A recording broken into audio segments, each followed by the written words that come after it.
Hello everyone, स्वागत है आप सबका आपके अपने YouTube channel the future coaching में, जहां पे हम हिंदी पढ़ रहे हैं।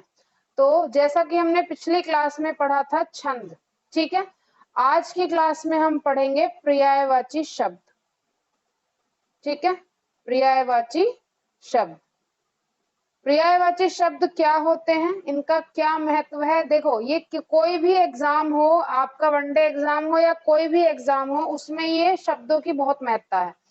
क्योंकि ये क्या होता है कि ये एक एक नंबर में आपके बहुत आते हैं, एक एक नंबर में रहेंगे और उसके बाद ये काफी ज्यादा इम्पोर्टेंट है। क्योंकि इसमें क्या होगा कि भाई ये आपका किसी भी शब्द के लिए क्या कर सकते हैं, अर्थ बताते हैं, ठीक है।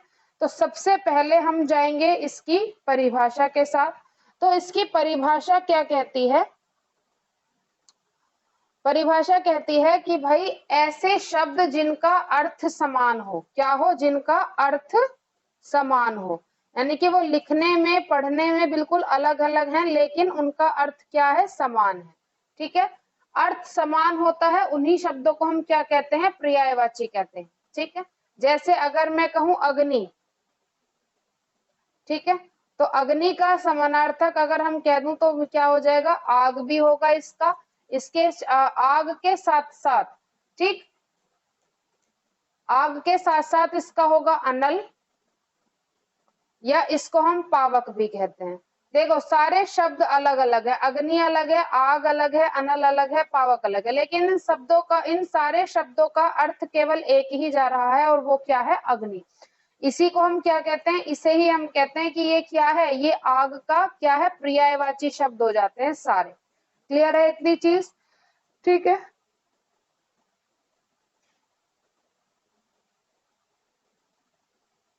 चलो, अब क्या होगा, क्योंकि पर्यायवाची शब्द क्या है, हमारे पास वर्ण होते हैं, तो वर्णों के साथ साथ ही हम इनको पढ़ते हैं, जैसे ए आ ई उ ऊ। तो हम इनको क्या करेंगे, परिभाषा तो इसकी कहीं नहीं पूछी जाती, हमेशा क्या पूछा जाएगा, हमेशा पूछा जाएगा कि भाई आखिर पर्यायवाची शब्द है क्या, ठीक है। तो पर्यायवाची शब्दों को अब हम इस तरह से पढ़ेंगे कि भाई जैसे मानो ये है अ से, ठीक, अ से पर्यायवाची शब्द हैं, ठीक। अब जैसे हमने ये कह दिया कि आ से हमारे कितने पर्यायवाची शब्द हो गए, ये हो गए अतिथि, अश्व, अधर्म, अनल, ठीक है। अब जैसे मैं अतिथि की बात कहूंगी तो अतिथि का पर्यायवाची शब्द क्या होगा, मेहमान, पावन, आगंतुक, अभ्यागत, ठीक है। क्या होगा,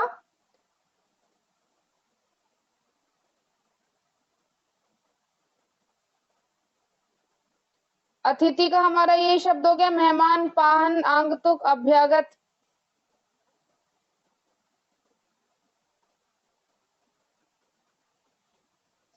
ठीक। नेक्स्ट हमारा आ जाता है अश्व।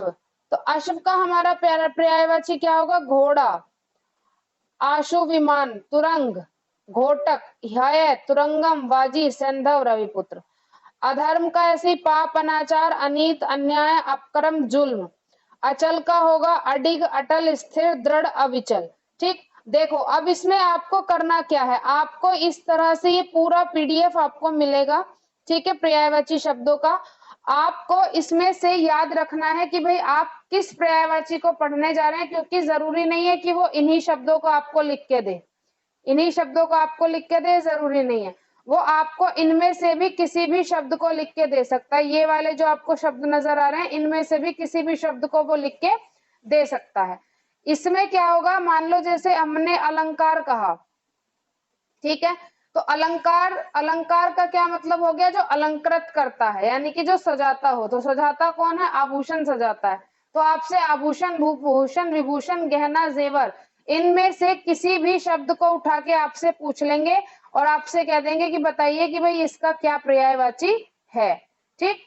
याद करने का कोई इसका इतना ज्यादा शॉर्ट ट्रिक नहीं होता, क्योंकि बहुत सारे पर्यायवाची होते हैं जिसमें कि आपको क्या करना होता है, ये याद ही करने होते हैं। तो ज्यादा टिपिकल इसको नहीं बनाना है, आपको केवल क्या करना है, इसे आपको केवल इसको रोज एक कहानी की तरह पढ़ना है, ठीक है। तो जिससे आपको ये क्या हो जाएगा, इजीली याद हो जाएगा। क्लियर है इतनी चीज।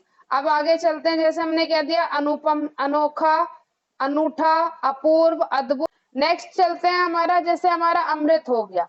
तो अमृत का क्या मतलब है कि अमृत ऐसी चीज है जो आपको क्या कर सकता है, अमर कर सकता है। ठीक है, तो अमृत के क्या पर्यायवाची होंगे, जैसे हो गया मधु, सुधा, पीयूष, अमी, सोम, सुरभोग। ठीक है, ये सारे किसके हो गए, अमृत के हो गए। अंबा, अंबा का मतलब होता है माता, जननी, माँ, जननदात्री, प्रसूता।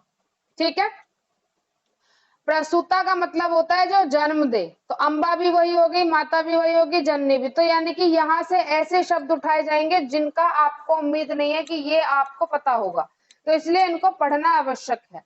ठीक है, अब अलंकार का हम समझा चुके हैं। ऐसे अहंकार होगा दंभ, गर्व, अभिमान, दर्प, मद, घमंड और मान। ठीक है, इसी तरह से सारे के सारे आपको सारे पर्यायवाची क्या करने हैं, पढ़ने हैं। सभी का यहाँ पे हमने मीनिंग और उनके साथ साथ जितने भी हमारे पास मीनिंग हो सकते हैं भाई हमारी हिंदी के अंदर, वो सारे यहाँ पे आपको प्रयुक्त किए गए हैं। ठीक है, चलिए नेक्स्ट की तरफ चलते हैं। ये तो बात हुई किसकी, ये हो गए अ से पर्यायवाची शब्द। अब बात करते हैं आ से। ठीक है, आ से पर्यायवाची शब्दों की बात करेंगे। ठीक, तो आ से हमारा क्या हो गया, जैसे हमने कह दिया आयुष्मान। ठीक, जैसे क्या कह दिया, आयुष्मान। ठीक है, तो आयुष्मान में क्या हो गया, चिरंजीवी, दीर्घ, जीवी, शतायु, दीर्घायु। आयुष्मान भव, आशीर्वाद देते हैं ना, आयुष्मान भव। तो आयुष्मान का मतलब ही क्या होता है कि भाई आप क्या हो, चिरंजीवी हो, दीर्घायु हो, शतायु हो, मतलब 100 वर्ष से अधिक से आयु को प्राप्त हो। ठीक है, ऐसे ही हमारा आ जाता है आदर्श, प्रतिमान, मानक, प्रतिरूप, नमूना।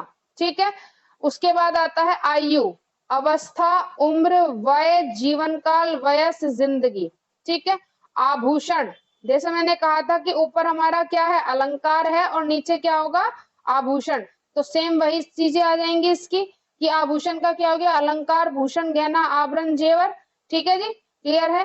फिर आता है आंख, आंख के लिए नेत्र, नयन, चक्षु, खग, लोचन, अक्षी, नजर। ठीक है, अक्ष, चश्म। ठीक, ये हमारे किसके हो गए, ये हमारे हो गए आंख के। क्लियर है बात। ठीक, नेक्स्ट पर चलते हैं। नेक्स्ट में हमारा आ जाता है आकाश। तो आकाश के लिए हमारा आ गया नभ, अनंत, अम्बर, पुष्कर, शून्य, तारापथ। ठीक है, और आ जाता है अंतरिक्ष,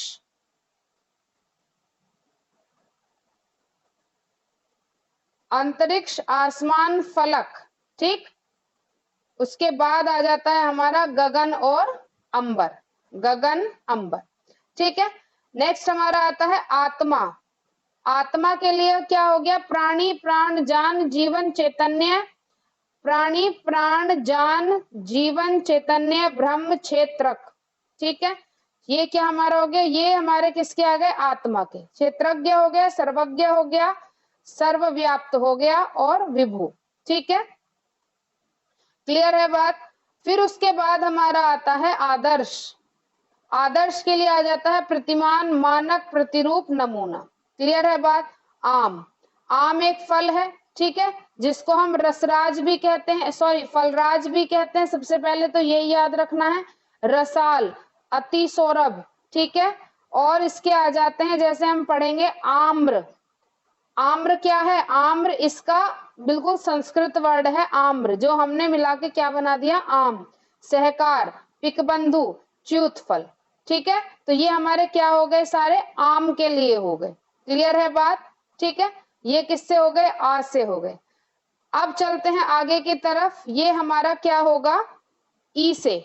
ठीक है, ई से, ई और बड़ी ई, ई और बड़ी ई से हमारे क्या होंगे, पर्यायवाची शब्द।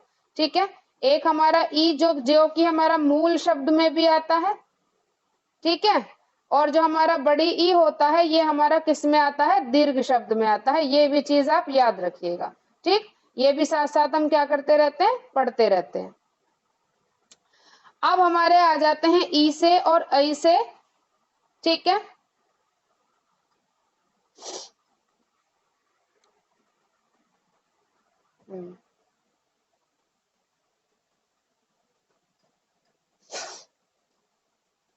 चलिए, अब जैसे हमने कह दिया इंद्र, इंद्र कौन है? देवताओं का राजा होता है, और देवताओं का दूसरा नाम क्या होता है? सुर।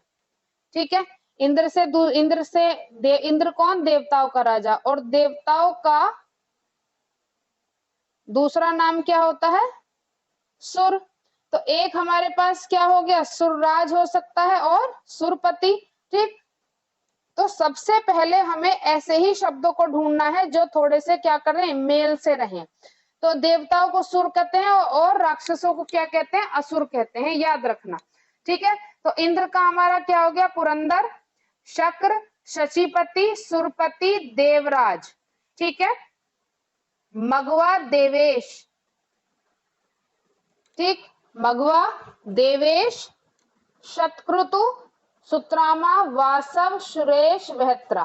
ठीक, तो ये हमारे किसके हो गए? इंद्र के। ठीक, देवराज इंद्र आपने सुना होगा, सुरराज कहिए, सुरपति कहिए, शचीपति कहिए, पुरंदर कहिए, यानी कि जब भी इंद्र की बात हो तो आप इन्हीं सभी नामों का क्या करें? नाम का इनका उच्चारण करें ताकि आपको ये याद रहे। अमरपति, ठीक, अमरपति कहिए, पर्वते विडोजा कहिए, कौशिक कहिए, शतमन्यु कहिए।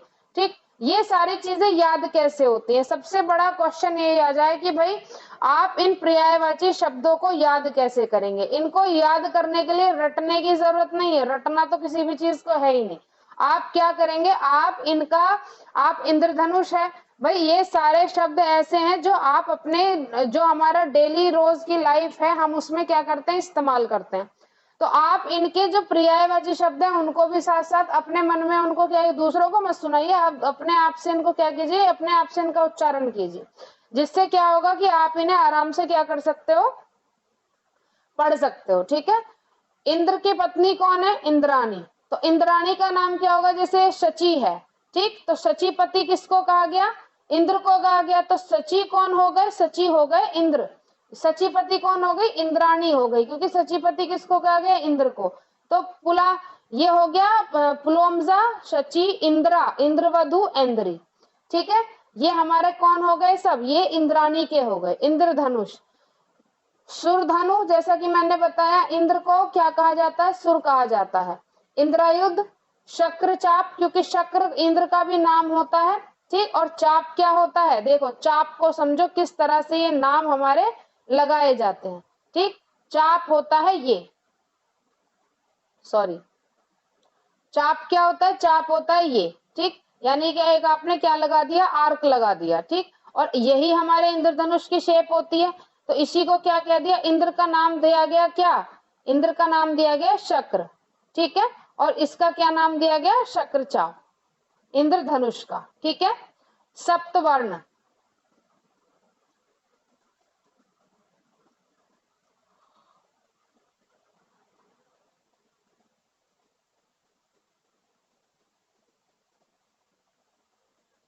इंद्रधनुष का दूसरा नाम क्या आया? एक और नाम क्या आया? सप्तवर्ण। क्यों है सप्तवर्ण? क्योंकि जो इंद्रधनुष होता है वो 7 वर्णों यानी कि 7 रंगों का समूह होता है, इसीलिए इसका क्या नाम दिया गया? सप्तवर्ण नाम दिया गया। क्लियर है इतनी चीज? आगे चलते हैं। इंद्राणी को हम पढ़ चुके हैं। इत्यादि, इत्यादि यानी कि जब हमारी कोई चीज क्या हो जाती है, जब हम किसी को क्या कहते हैं? खत्म करते हैं, तब हम उसको क्या कहते हैं? इत्यादि कह देते हैं। तो आदि, प्रवृत्ति वगैरह, ठीक है, ये हमारा क्या हो जाता है? इन सब के पर्यायवाची हो जाते हैं। यहां तक की चीजें क्लियर हैं? ठीक है, नेक्स्ट पर चलते हैं। फिर आता है इठलाना। इठलाना क्या होता है कि भाई आप जब आप किसी से कोई बात मनवाना चाहते हैं और वो मजाक में आपके साथ क्या करे? थोड़ा नखरे करे, उसी को इठलाना कहते हैं। चौंचले करना, यही क्या होता है? ये सब हमारे इठलाने के ही क्या होंगे? इतराना। ठीक है, जिसको हम कह देते हैं ऐंठना, हाव भाव दिखाना, शान दिखाना, शेखी, मधान। ठीक है, और आ जाता है मधान मारना। फिर आ जाता है तड़क भड़क। ठीक है, क्या आ जाता है? तड़क भड़क। रुक जा, तड़क भड़क दिखाना। ठीक, अकड़ना। ठीक है, अकड़ना हो गया, जैसे तड़क भड़क दिखाना हो गया, अकड़ना हो गया। और हमारा इससे आगे चलते हैं, मटकाना हो गया, चमकाना हो गया। यानी कि जब हम किसी को कोई चीज थोड़ा सा हम मजाक मजाक में परेशान करना चाहते हैं, उसको हम इठलाना कहते हैं। ठीक है, जब हम किसी को मजाक मजाक में क्या करना चाहते हैं, परेशान करना चाहते हैं, तब उसको हमने क्या कहा, इठलाना कहा। ठीक है, आगे चलते हैं। आगे हमारा जाता है इनाम, पुरस्कार, पारितोषिक। पारितोषित यानी कि जब किसी को किसी ने काम किया हो और उसे कुछ हम क्या दें, उसे थोड़ी सी तारीफ दें या उसके बदले में कुछ दें, उस सारी चीज को हम क्या कहते हैं, इनाम कहते हैं। तो उसमें से एक शब्द हमारा क्या आ जाता है, बख्शीश भी आ जाता है। ठीक है, उर्दू का शब्द है। ठीक, नेक्स्ट पर चलते हैं, इजाजत। इजाजत कैसा है, विदेशी शब्द है कि देशी है, देशज होगा कि विदेशी होगा, ऑब्वियस सी बात है, कैसा होगा, विदेशज होगा। ठीक है, क्योंकि इजाजत क्या है, ये एक उर्दू या अरबी शब्द है। ठीक, ये हिंदी भाषा का शब्द नहीं है। इसके जो पर्यायवाची होंगे वो क्या होंगे, स्वीकृति, मंजूरी, अनुमति। ठीक है, तो स्वीकृति और अनुमति, मंजूरी, मंजूरी भी हमारा अलग भाषा का शब्द आ जाता है, लेकिन स्वीकृति और अनुमति कैसे हैं, ये हमारे किस तरह के शब्द होंगे, यही हमारे हिंदी के शब्द होते हैं। क्लियर है बात? ठीक है, आगे चलते हैं।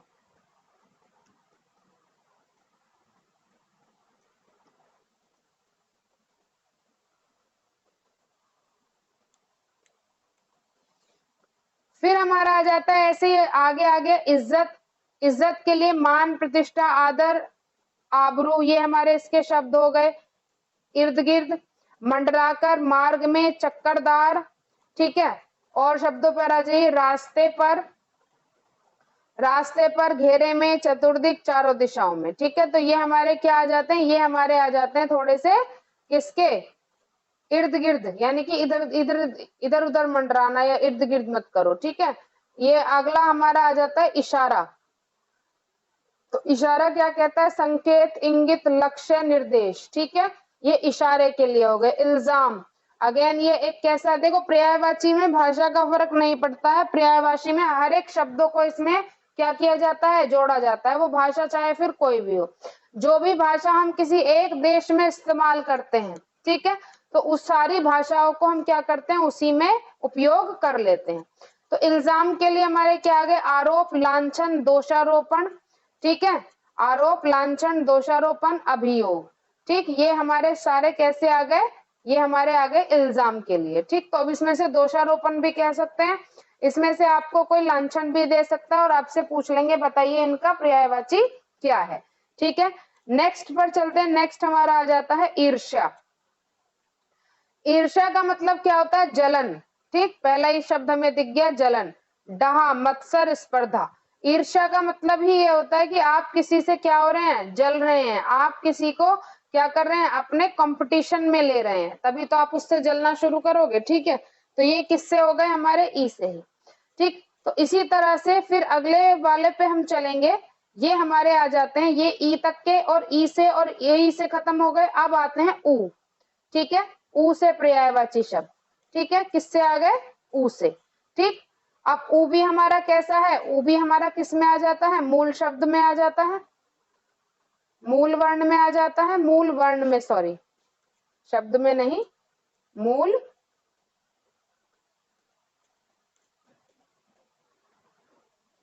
वर्ण में आता है। और वर्ण में भी क्या है, ये वर्ण में भी स्वर है, मूल स्वर है। ठीक है, यानी कि मूल स्वर क्या होते हैं, जिन्हें किसी भी तरह से अपने आप में किसी अन्य वर्ण की, अन्य स्वर की सहायता की जरूरत नहीं पड़ती। तो ऊ भी उन्हीं में से होता है। अब देखो नेक्स्ट हमारा क्या आ गए, ऊ से आ गए। तो ऊ से हमारे कौन कौन शब्द हैं, उत्पत्ति, उपदेश, उचित, उपवन, उपकार, उपहास, उदाहरण, उषाकाल। ठीक, तो सबसे पहले हम बात करेंगे किसकी, उत्पत्ति की। ठीक है, सबसे पहले किसकी बात करेंगे, उत्पत्ति की। उत्पत्ति का मतलब होता है जन्म होना। सबसे पहले आसान शब्दों को देख लेते हैं। तो उद्भव, जन्म, जनन, आविर्भाव। ठीक, तो ये किसके हो गए, ये हो गए उत्पत्ति के लिए शब्द। नेक्स्ट आ जाते हैं उपदेश। उपदेश में क्या हो गया, दीक्षा, नसीहत, सीख, शिक्षा, निर्देश। ठीक है,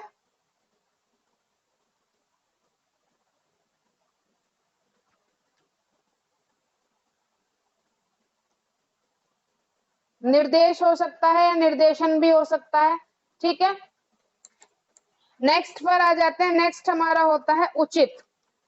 उचित का मतलब क्या होता है? ठीक। तो सबसे पहले आसान शब्द को देखो, ठीक, मुनासिब, वाजिब, समुचित। ठीक है, ये हमारे किसके लिए हुए? उचित के लिए। युक्ति संगत, न्याय संगत। ठीक, युक्ति संगत, न्याय संगत। हमेशा जो टफ वर्ड होते हैं उन पे ज्यादा ध्यान देना है। ठीक है, तर्क संगत और योग्य। ठीक, तो ये सारी चीजें आपको क्या है, ये सारे के सारे किसके शब्द हो गए? ये हमारे हो गए किसके लिए? उचित के लिए। ठीक, अब आप सोच रहे होंगे कि भाई ये सारे के सारे हम इनको मिलेंगे कहाँ से? ठीक है, देखो, या तो आपके पास 6 to 8 किसी भी हिंदी की किताब हो, या फिर आप हमारे जो हमारा टेलीग्राम चैनल है उस पे आपको इनका पीडीएफ आसानी से अवेलेबल हो जाएगा। तो आप वहां से इनको डाउनलोड करके अपना आप इनका क्या कर सकते हैं? पीडीएफ आपको ये वहां पे मिल जाएगा, तो आपको आसानी हो जाएगी। ठीक है, नेक्स्ट पर चलते हैं। नेक्स्ट हमारा आ जाता है उपवन। उपवन का मतलब होता है बाग, बगीचा, उद्यान, वाटिका। ठीक है, बाग, बगीचा, उद्यान, वाटिका। आगे चलते हैं। पुष्पोद्यान, फुलवारी, पुष्प वाटिका, गुलिस्तान और चमन, गुलशन। ठीक, यानी कि ये सारे वो शब्द हैं जो किसके लिए? बागीचे के लिए। किसी भी जो हमारा गीत होते हैं, गाने होते हैं, उनमें क्या किए जाते हैं? इस्तेमाल किए जाते हैं। ठीक है, तो ये पुष्पोद्यान, फुलवारी, पुष्प वाटिका, गुलिस्तान। ठीक, ये सब आपने सुने होंगे। चमन, ठीक, कहते हैं ना तो बहुत चमन खिल रहे हैं। गुलशन, ठीक, तो ये क्या है? ये सब किसके लिए होते हैं? बागीचा के लिए होते हैं सभी पर्यायवाची। ठीक है, उपकार। उपकार का मतलब होता है कि भाई आप क्या कर रहे हैं? किसी के लिए भलाई कर रहे हैं। उपकार का क्या मतलब है? किसी के लिए क्या करना? भलाई करना। ठीक है, तो भलाई के लिए जो हमारे शब्द आ जाते हैं कौन कौन से आगे? जैसे भेंट, नजराना, भलाई, नेकी। ठीक है, और आगे चलते हैं। नेकी के बाद हमारा जैसे उद्धार, अच्छाई, परोपकार। ठीक है, नेकी, उद्धार, अच्छाई, परोपकार, कल्याण।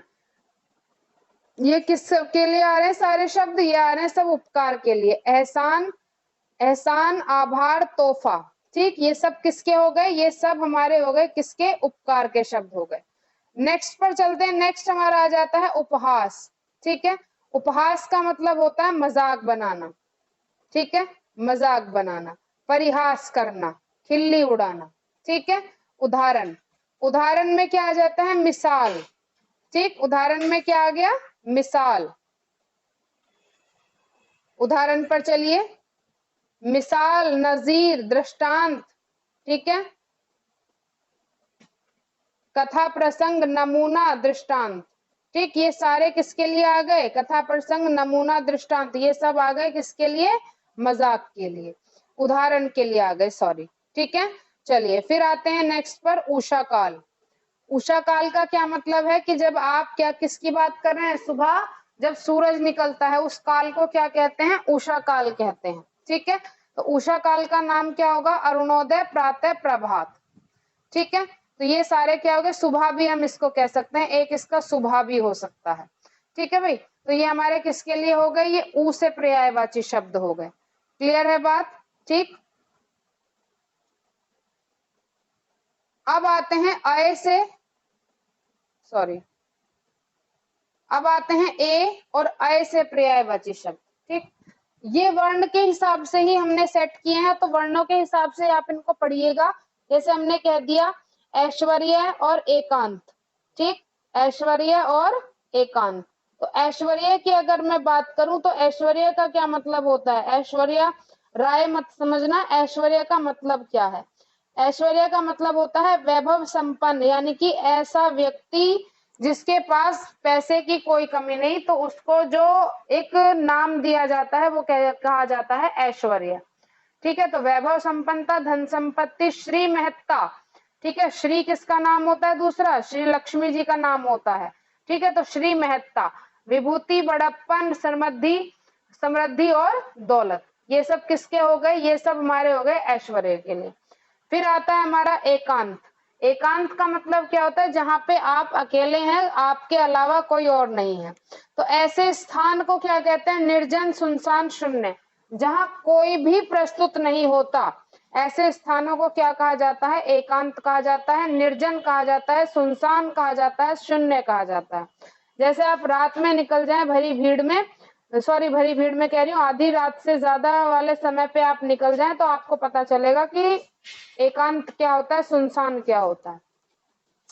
एक पक्षी तक आपको वहां नजर नहीं आएगा, वही सुनसान जगह होती है। ठीक है, ये हमारे किससे हो गए? ए से और अ से हो गए। क्लियर है? अब बात करते हैं हमारे किससे? ओ और औ से। ठीक, ओ और औ से पर्यायवाची शब्द। देखो ये होते तो बहुत सारे हैं, लेकिन हमने क्या किया है, जो सिलेक्टेड होते हैं, जो अधिकतर पूछे जाते हैं, वो मैंने उनको इस्तेमाल यहाँ पे किया है। ठीक, तो जैसे ओजस्वी और औषधि। ओजस्वी का मतलब क्या होता है कि ऐसा बच्चा या ऐसा व्यक्ति जो क्या हो, जो अपने पर्सनैलिटी के हिसाब से अपने आप को क्या कर सके? दिखा सके कि ये मैं हूं भाई। ठीक है, तो अब वो ओजस्वी कैसे हो सकता है? वो बलिष्ठ हो सकता है, बलशाली हो सकता है, बलवान हो सकता है। ठीक है, ओजशाली हो सकता है, शक्तिमान हो सकता है, तेजस्वी हो सकता है। ठीक है, तो इस सभी के ये क्या रहेंगे? ये हमारे रहेंगे किसके लिए? ये हमारे रहेंगे ओजस्वी के लिए पर्यायवाची शब्द। नेक्स्ट हमारा आ जाता है औषधि, यानी कि दवा, दवाई, भेषज।